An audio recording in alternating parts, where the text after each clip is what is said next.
بسم اللہ الرحمن الرحیم۔ تبارک الذی بیدہ الملک وہو علی کل شیء قدیر۔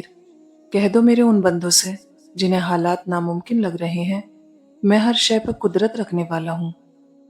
یہ جو تم غصے میں اتنا کچھ بول جاتے ہو، کبھی آرام سے بیٹھ کر سوچنا سامنے والے پر کیا گزرتی ہوگی۔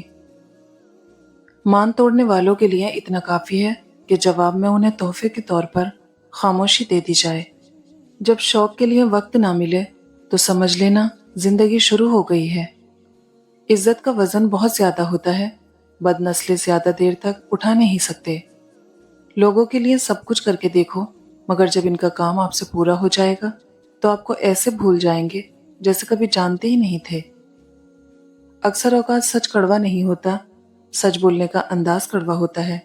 ہم بولنے کے ساتھ ساتھ دراصل دوسروں کو ذلیل کر رہے ہوتے ہیں اور توقع رکھتے ہیں کہ ہماری ذلیل کرنے کی حرکت کو صرف سچ ہی سمجھا جائے۔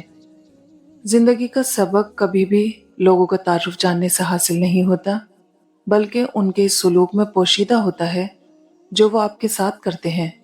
ایسا دروازہ بنے جس سے خیر داخل ہو، اگر ایسا نہیں کر سکتے تو وہ کھڑکی بنے جس سے روشنی گزرے، اگر ایسا بھی نہیں کر سکتے تو ایسی دیوار بنے جو تھکے ہوئے کو سہارا دے، کیونکہ اللہ کی مخلوق سے محبت ہی اللہ سے محبت ہے۔ جب کبھی آپ پریشان ہوں، مصیبت میں ہوں اور آپ کے اپنے آپ کا ساتھ چھوڑ دیں تو یاد رکھیے کہ آپ کے لیے اللہ ہی کافی ہے۔ وہ ہر وقت آپ کے ساتھ ہے۔ اللہ پکارنے والی کی پکار ضرور سنتا ہے، بس آپ کو اللہ پر مکمل بھروسہ ہونا چاہیے کہ اس کے علاوہ آپ کو کسی کی ضرورت نہیں۔ اللہ ہر شے پر قادر ہے، بے شک